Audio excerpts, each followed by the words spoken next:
with you all. I bring you greetings from Montgomery, which is where Apologetics Press is. I know you all are very familiar with that work because you have graciously supported that work for a number of years.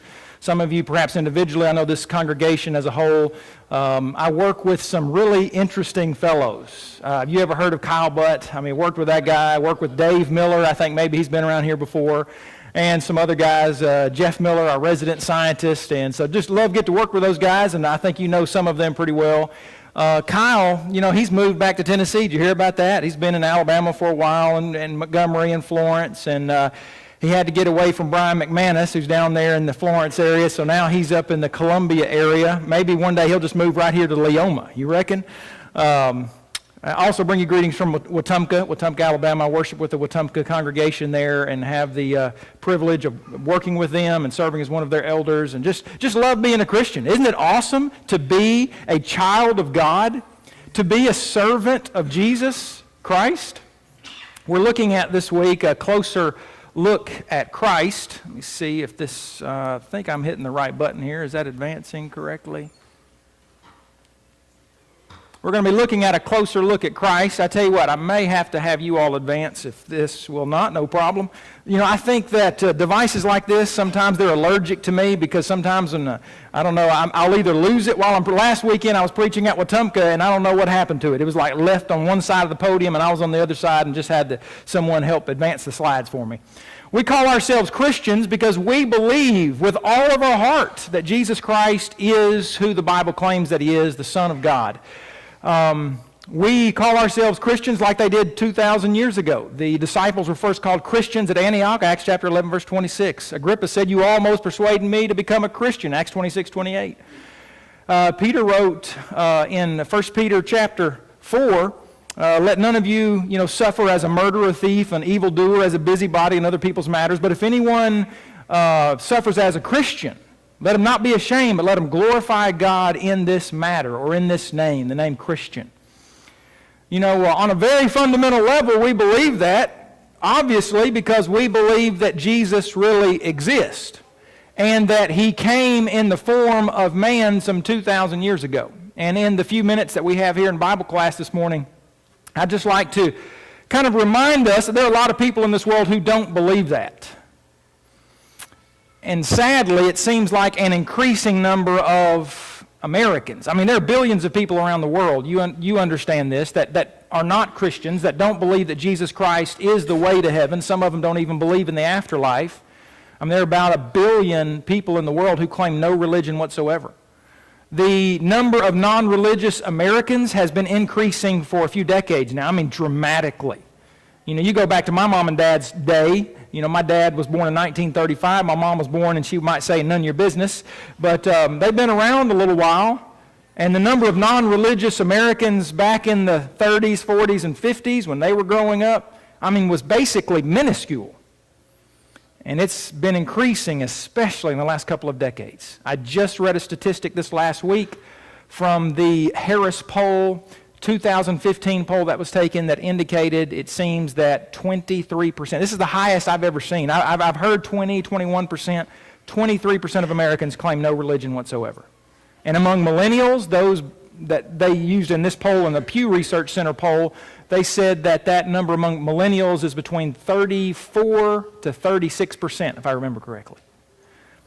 Do you think it might be appropriate for us to study and look at Christ a little more critically, as far as maybe apologetically, in the sense of Christian evidences and wanting to know why we believe what we do? Because we will probably hear more about this. Our young people will hear more challenges that will be coming against targeting their Christian faith. And one of those will be, well, hey, why do you call yourself after Jesus the Christ if Jesus never lived? You can see on the screen there that you can go back to I believe it's 1970. John Allegro proposed that Jesus probably never lived and that Christianity originated simply as a hoax by a secret cult whose original intent was eventually forgotten. Let's see if we can go to the next slide there. I'm just going to put that over here. The next slide, this is Dan Barker in his book, Losing Faith in Faith. It's been updated since then. It has another title. I think it's just called Godless now. And he was a denominational preacher turned atheist, and in 1992 he said the gospel stories are no more historic than the Genesis creation accounts are scientific. If you can click it once, it'll show you the rest of that slide. It is rational to conclude that the New Testament Jesus is a myth. Let me just say real quickly that the Genesis account is actually extremely scientific, and if I had time to talk to you about that, I would. But, you don't have to go any further than the Genesis chapter 1 and see, it tells us that matter doesn't come from nothing. Matter was created by a supernatural being that we call God, who must have created matter, because even the laws of science tell us that matter doesn't come from nothing, and matter is not eternal. And by the way, life comes from life, and that of its own kind. That's the law of biogenesis found right there in Genesis chapter 1. Things reproduce after their own kind. It's very scientific, actually. But notice the point we're going to look at here just for a few minutes is he claims that Jesus, the New Testament Jesus, is just a myth. Next slide, please. Here's a quotation from Judith Hayes, who wrote, "Just whether or not Jesus was an actual historical figure is the subject of much scholarly debate. He may have existed, and then again he may not have." On this next slide, you'll see that there are a number of books that have been written in recent years. The Christ Conspiracy, Jesus and Moses were invented, Jesus never existed, Jesus Christ a pagan myth. You see the point. Next slide, please. Here is a DVD that was called The God Who Wasn't There. If you go to the next slide, you might be able to see, maybe not, a little quotation here, that it basically indicates that Jesus was not a real person, but a fictional character, a legend never based on a real human being.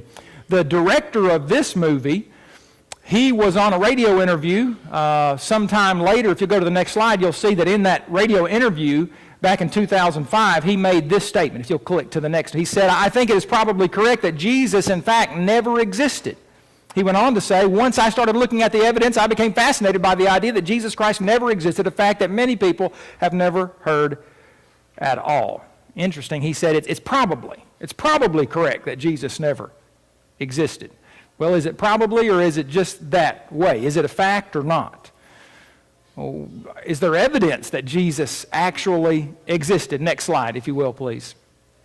In an email we received a few years ago, one gentleman said, "The real proof is that you or no one else can prove that there was ever a Jesus as described in the New Testament. All you have is blind faith and zero proof. Blind faith has made Christianity believe the Jesus, what he called nonsense. There is zero proof of a historical Jesus. Why keep lying that there is?" And some people actually believe this. Maybe they've been taught it in one of their, secular historical classes, or maybe even, there are a growing number of religious classes that are taught by atheists and agnostics and skeptics in universities all across the country. Maybe they've heard it there, maybe just, somewhere on YouTube. I'm not for sure. But if you'll go to the next slide, I think you'll see that there was actually a court case. There was an Italian atheist who sued a priest because he said, "You've been telling people that Jesus really did live, and he didn't." And I believe this was a story that was in the USA Today. If you'll click the next slide or two, you'll see what he actually said there at the beginning.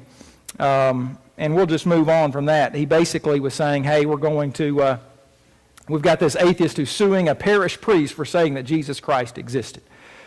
Now, having kind of laid that negative groundwork as far as showing you what those who criticize Christianity and who criticize Jesus and his actual existence have said, what they've accused, let's look at a few facts here, as if we were in a courtroom. If you'll go to the next slide, you'll see that we don't even have to turn to the Bible first, not that there would be any problem with that, but we could look, for example, at the Jewish Babylonian Talmud, which was a number of laws that were produced by, that were written by a lot of the Jews in the early centuries, and then commentary that they wrote on that, not inspired law, by the way.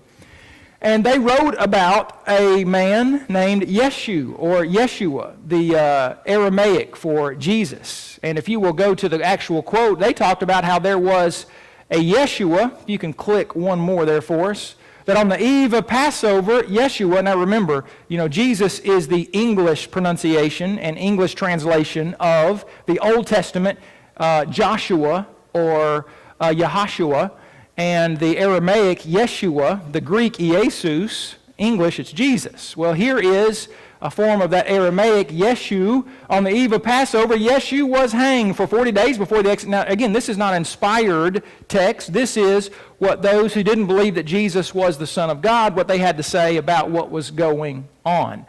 He is going forth to be stoned, they said, because he has practiced sorcery. That's their description of the miracles that he worked, and enticed Israel to apostasy. Anyone who can say anything in favor, let him come forward and plead on his behalf. But since nothing was brought forward on his favor, he was hanged on the eve of Passover. In one manuscript of the Talmud, even Yeshu is called the Nazarene. Does that ring a bell? Jesus of Nazareth, the Nazarene.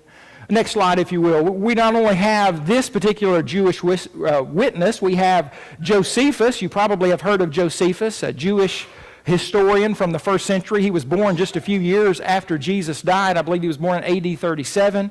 And later in the first century, he wrote in Antiquities of the Jews how Ananus brought before the Sanhedrin a man named James. But notice what it says about James.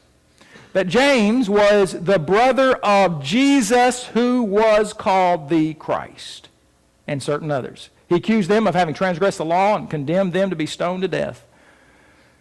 A lot of times people might read some of these historical documents or historical books that you might have in your library. The Josephus writings have been studied in history classes all over the world. But notice what Josephus had to say. Josephus talked about a lot of Bible characters throughout history. I mean, Old Testament times, they're in the first century, including John the Baptizer, John the Immerser. We call John the Baptist sometimes. And he also mentioned James, who had a brother who was called the Christ, Jesus. Next slide, if you will. There's another section in Josephus' writings where Josephus said something that was a little more favorable, and we don't know exactly why it was so favorable, but he said that there was about this time, there arose about this time Jesus, and then he went on to say, a wise man, if indeed we should call him a man, for he was a doer of marvelous deeds, a teacher of men who received the truth with pleasure. He led away many Jews and also Greeks. He was the Christ, and when Pilate had condemned him to the cross on the impeachment by the chief men among us, those who had loved him at first did not cease. And I'm going to stop there for the sake of time. You can read the rest of it if you would like. Josephus had something to say about Jesus. Now, there are those who say, wait a minute, Josephus said things that were a little bit too nice about Jesus if Josephus wasn't a Christian. If you will, go to the next slide. You'll notice that, he mentioned some favorable things. And there are those who would say, wait a minute, well, how did he mention this? Why did he mention this? Maybe these were Christian interpolations. Maybe that Christians got a hold of the manuscripts of Josephus and these works years later and just added these favorable phrases. Well, first of all, these statements, a form of them, they're found in the surviving manuscripts. There's no textual evidence against them. So for someone to say, well, Josephus, he wouldn't have said these things, he wasn't a Christian, thus obviously this wasn't in there in the beginning. Well, they might assume that, but they have no proof of that, first of all. Secondly, as we already briefly mentioned, Josephus mentions a number of other Bible characters that are not in dispute. In fact, if you'll go to the next slide, I think you'll see there's a statement there from about John the Baptizer. John, that was called the Baptist, for Herod slew him. Next slide, if you will. And the third point. And that is, even if it could be proven the early Christians added favorable phrases to Josephus' comments about Jesus, the fact is he still mentioned Jesus. Let me stop here for just a moment and say this. Who knows why Josephus wrote what he did? Maybe, the Jews, they were extremely upset with Josephus because he became Flavius Josephus. He began to live among the Romans. And maybe he was gigging them a little bit, saying, this Jesus, who was the Christ, he was a man, if indeed we should call him a man. Maybe he was trying to, in a maybe somewhat of a backhanded way, trying to criticize the Jews for rejecting him. I don't know. Or maybe he was being sarcastic. Do you ever use sarcasm? Job used sarcasm in the book of Job when he was talking to his friends. He said, surely wisdom's going to die with you guys. I don't know. Maybe he was using sarcasm. Maybe not. I don't know. But even if it can be shown that the favorable phrases, some of them were added, which it can't be shown, but if they just reason that, well, he wouldn't have worded it that way, the fact of the matter is you can see that he wrote about a man named Jesus, regardless of if it was favorable or unfavorable. Next slide, if you will. You'll see that here is an Arabic, of course translated in English, but an Arabic version of this mentioned Jesus and mentioned pronouns referring to Jesus a number of times. If you click again, you'll see all of the underlining of all of the pronouns there when it mentions Jesus. Again, okay, let's say that you could take out the favorable parts. That's not the point here. It's the point of our time together, which is rapidly getting away from us, is not, well, did they say favorable things about Jesus? No, the point is, did they talk about him at all? And the fact is that early historians, some of them certainly did, including Josephus. Next slide, if you will. You'll see we'll move on to the Romans here for just a moment. You can read from the Roman historian Tacitus, who lived there in the latter part of the 1st century, early part of the 2nd century, and he wrote about various Roman emperors, including Nero, that he said fabricated scapegoats and punished with every refinement the notoriously depraved Christians, as they were popularly called, and then he refers to their originator, Christ. And now he had been executed in Tiberius' reign by the governor of Judea, Pontius Pilatus. What is did Tacitus say a lot of positive things about Jesus? It doesn't matter. But no, he didn't say a lot of positive things. In fact, let me ask you this. If you were going to be put on trial for some alleged crime, do you know that the most powerful testimony that you could bring to the stand on your behalf would not be your sweet wife or your sweet husband or your sweet kids? Because they would be viewed as what? Biased. Now, there's also, I would still bring my wife to the stand because my wife knows me better than anyone on this earth. I'd want her to testify on my behalf because they would have that perspective. This woman knows, virtually everything about me. We've been married 21 years now. I might ask my parents to come to the stand and my children. But when you can bring your enemies to the stand and you ask one question, was Jesus the Christ a real person? What did Tacitus have to say about that? Next slide. If you will. Here's Suetonius, another Roman who lived latter part of the 1st century, first part of the 2nd century, who wrote about various Roman emperors, including Nero. And he said that Nero punishments during his time were also inflicted on the Christians, a sect professing a new and mischievous religious belief. Next part of that slide, please. Because the Jews at Rome caused continuous disturbance at the instigation of Christus. What do you think Christus is? The Greek for Christ is Christos. I think this could very well be a variant spelling. How often do we spell names a little bit off? When I go to places all the time, they'll say, "What's your name?" I'll say, "Eric." And then sometimes they spell it E-R-I-K, sometimes they spell it E-R-I-C-K, sometimes they spell it E-R-I-C, which is how it's spelled. That's how my mama spelled it. So that's the right way, right? Your mama spelled it that's the way it's supposed to be spelled. So it happens all the time. I'm constantly lying. My last name is Lyons. So now wait a minute. Shouldn't that be L-I-O-N-S? That's the way we learn as kids, right? The animal lions. But my name is spelled L-Y-O-N-S. So it's very likely. In fact, I don't know many people who dispute the fact that he was referring to Christos, Christ. And by the way, this expulsion of the Jews from Rome, it's recorded. You see Luke referring to that in Acts chapter 18 and verse 2. So here's another Roman witness giving us testimony on behalf of Jesus being a real person. Notice the next slide. You have Pliny the Younger, former governor of Bithynia, in a letter he wrote to the Emperor Trajan in about AD 112. He stated they, referring to Christians, were in the habit of meeting at a certain fixed day before it was light when they sang in alternate verses a hymn to whom? To Christ as to a God, and bound themselves by a solemn oath not to any wicked deeds. Pliny the Younger had something to say. In his letter to Trajan, Pliny wrote the name Christ a total of 3 times and used the term Christianity, or Christian, or Christians, plural, 7 times. Next slide, if you will. Again, for the sake of time, we're just kind of rolling through this. Here's Mara Bar Serapion in a letter which dates to about the 1st to 3rd centuries. We're not really for sure about that. And written from prison to motivate his son to emulate wise teachers from the past. This is in the British Museum currently, and is among the Syriac manuscripts there. Notice what was written. Now, again, this goes back, 1,800, 1,900 years ago. He said, what advantage did the Athenians gain from putting Socrates to death? Was Socrates a real person?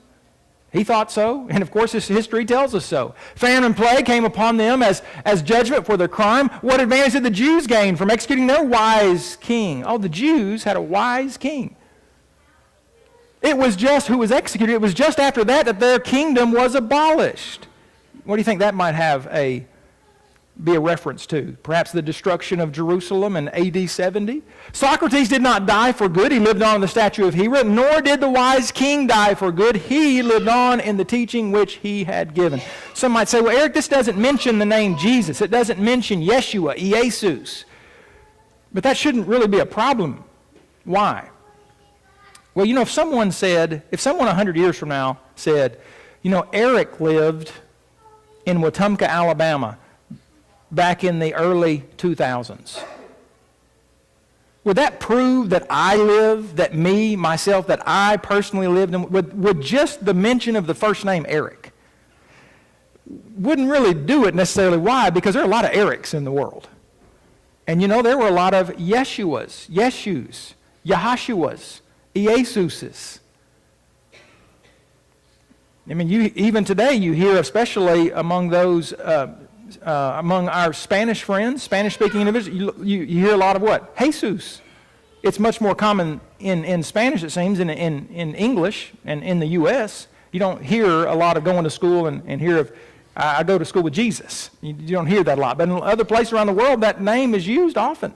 So just the mere mention of that name doesn't really necessarily prove anything. A lot of times what's better are descriptions.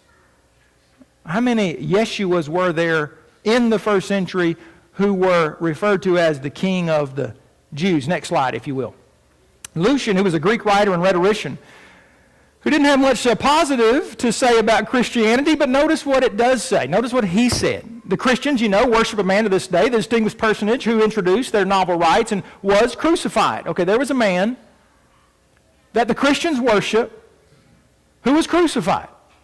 And then he goes on to say, now these misguided creatures, referring to Christians, start with the general conviction that they are immortal for all time, which explains the contempt of death and voluntary self-devotion, which are so common among them. I love that. As far as a Christian, we don't have to fear death. Death, where is your sting? Hades, where is your victory? We don't have to fear that. They didn't have to fear that. Notice, here's a secular writer writing about the Christian's view of death, which explains their contempt of death and voluntary self-devotion, which are so common among them. And then it was impressed on them by their original lawgiver that they are all brothers from the moment that they are converted. Amen to that. And deny the gods of Greece and worship the crucified sage and live after his laws. Again, when we are calling upon some ancient witnesses to testify on whether or not Jesus Christ really lived, notice that there may be a lot who haven't come out and just said, well, we believe that Jesus Christ is the Son of God, that he's the Savior of mankind. But I'll tell you what they did have to say. A number of them had something to say about the fact that Jesus Christ really did live. Do you think they're getting this a whole lot in history classes? In our public schools or in our universities? I was a history major at a Christian school. And I didn't learn a lot. I wish I had. It's not like they were opposed to it. They believed that. But I wish this was a little bit more part of history curriculum. Next slide, if you will. There are those who, and so I'm going to deal with one accusation or one criticism. I think I have a little less than 10 minutes now. Some might say, well, Eric, here it is. Here's a big criticism that people have about what we're talking about this morning. And you might run into this at some time. They'll say there are no credible non-Christian references to Christ during the period in which he is said to have lived. And on the surface, I know the first time you hear that, it's like, whoa, wait a minute. Is that true? There are no credible non-Christian references to Jesus Christ during the period in which he is said to have lived. So how do we respond to that? First of all, any historian who lived and died during the first 30 years of Jesus' life would not have mentioned him because why? Because he didn't begin his ministry until the age of 30. What was he doing before then? What had he done to warrant writers noting him and writing about him? I mean, he was a good man. He was a perfect man, morally speaking, never sinned. He was a great son of Joseph and Mary, the son of the carpenter who no doubt learned the trade of a carpenter, but he had not yet begun his ministry. So why would people have written about him during the first 30 years of his life? And then secondly, very little material from secular writings of the first century has survived to this day. You know, it's one thing to make the accusation. Oh, nothing, there's nothing written during the time which Jesus lived that indicates that he lived. Would it be a logical question to ask, well, how much material do we actually have that survived to this day from that time period? From just those, say, 33 years or so. If you'll notice this on this next slide, the scholar Dr. Ian Blakelock, who taught ancient and biblical history for more than 40 years, stated this concerning the surviving literature of the 50s and 60s AD. He said, bookends set a foot apart on this desk where I write would enclose the works from those significant years. Now again, I know that that's not the 30s AD. I'm just showing you how few books there were, he says, from the 50s and 60s. Apparently, I couldn't find a quote from him or others about the 30s or 40s, but I think this illustrates the point that there's not a whole lot of surviving literature from that time period. So maybe that's why we don't have other secular writers writing during the time of Jesus about him. And then here's a third point, and that is that those first century authors whose writings did survive, and there aren't many of them, may not have included discussions about Jesus for a number of reasons. First of all, it might be proximity. You know, again, if you lived in Rome during that time, would you be writing much about Jesus in Nazareth, in Galilee? Or maybe when you hear, maybe someone heard something about him going to Jerusalem, but again, Jesus' ministry was located where? Did Jesus go to Rome to preach the kingdom of heaven is at hand? Did Jesus, did he go down to Egypt to preach this? No. Where did Jesus' ministry, where did it begin? Up in Galilee. And where did it culminate? In Jerusalem. Pretty small area on the map. Maybe a lot of people didn't write about him because, number one, there weren't many writers whose writings survived to this day, and number two, maybe it's because they lived very different places than him. And then notice, maybe that it wasn't relevant. I've had the blessing of doing a lot of writing, but I can tell you, there are a whole lot of people I've never written about. Does that mean they never lived? Because I may have never written on paper the name of Saddam Hussein, does that mean because Eric didn't write about him that he never lived? Obviously not. And there are all sorts of people that maybe we have never uttered a word about. You, me, maybe we've never written about. Maybe have never appeared in the local newspaper. Does that mean they never lived? No, obviously not. And then a third point is it could be that the writers were prejudiced. We go back through history, we see there are a lot of people a lot of nations who did not record things about their nation that were negative in nature. They just didn't want that. The kings, the rulers, no, we're not going to record that for posterity. We just want the good stuff. Well, maybe that's the same reason why they didn't want to write about Jesus. Next slide, if you will. Of course, we could also bring the Bible to the stand. Now, you might say, well, Eric, the Bible is biased. Well, I suppose so, but it's truthful. And even if someone says it's biased and it's not truthful, well, let's just say this. It is a historical book, at the very least. It's been around for nearly 2,000 years. And it tells us that there was a man named Jesus. And not only tells us about Jesus, it tells us where he came from, as far as, well, his father was Joseph, and who was his father, and who was his father. And you can go back and see the genealogy of Jesus, of Joseph and Mary. Of course, the Bible also tells us that he was born of a virgin. It was a miraculous conception. The Bible has something to say about this man whom the Bible mentions hundreds and hundreds and hundreds of times. The whole Bible is about him. You might say, well, Eric, again, it's just bias. If you go to the next slide, you might have to go ahead and click one or two here. you'll see that when you measure the Bible, you can go ahead and show the rest of that chart. Your guys are phenomenal up there. I mean, they're just going right through this thing so well. All these slides and different points on the slides, you can see that here are all these other historical works that are talked about, that are read, that are studied in history classes all over the world, and you can see the kind of manuscript evidence that we have for them. And it pales in comparison to what we have of the New Testament. So even if someone says, well, I don't believe the New Testament is inspired of God, let me tell you what you better logically believe, and that is that it is, at the very least, a historical book. In fact, it is the most historically documented book that the world has ever known, as far as ancient book goes. Thousands of manuscripts, of Greek manuscripts, thousands of translations that go back hundreds and hundreds of years, long before the printing press.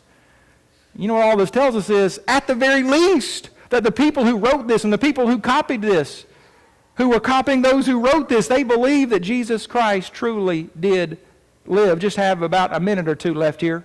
Move on to the next slide. We have the early non-inspired preachers, sometimes called patristic writers or church fathers. Is that the first bell? Okay, one more. Now, were they all lying about Jesus? Were they so much less informed than we're informed today? Than the scholars who were telling us that some scholars, not many, actually, many people who have much education and who are really honest with this know, wait a minute, this whole idea that Jesus never lived, come on.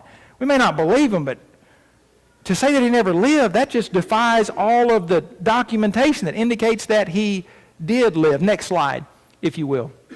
Bruce Metzger said, indeed, so extensive are these citations in all of these early Christian writings, that if all other sources for our knowledge of the text of the New Testament were destroyed, they would be sufficient alone in reconstructing practically the entire New Testament. He's saying if every New Testament in the world was lost, was burned, and we had all of these early Christian writings of the New Testament, you could basically reconstruct the entire New Testament because they were quoting from it, Matthew, Mark, Luke, John, and so forth. Next slide, please. And then, of course, last but not least, let's just note the fact that our entire dating system revolves around whom? Revolves around Jesus. We date everything around the life of Jesus. Now, listen, our liberal, progressive friends who are in universities, they may not want to use the whole before Christ, BC anymore, because they want to talk about before the current era, before the common era. They don't want to talk about Anno Domini or in the year of the Lord. They want to talk about the common or current era. But guess what? You can change the name all you want. The fact of the matter is, we still date everything around the life of Christ. The evidence is there to believe that Jesus Christ really did live. Let me say this before we dismiss, and that is that this series of lessons this week, some of them are going to be a little different. And what I mean is, we're focusing on Christ, but we're also going to be focusing on defending who Jesus was. And so like in the worship hour this morning, for the 30 minutes or so that we have in our Bible study time, part of that worship hour, I want to look at those, refuting those who claim that Jesus may have lived, but he never was the unique Savior of the world, because they say there were stories about Jesus before Jesus ever lived, of people who were like him before him. So what do we have to say about that? I hope that you'll be with us throughout this week. I'm so honored to be here, and I think that these lessons will be beneficial to us all. Thank you very much for your kind attention.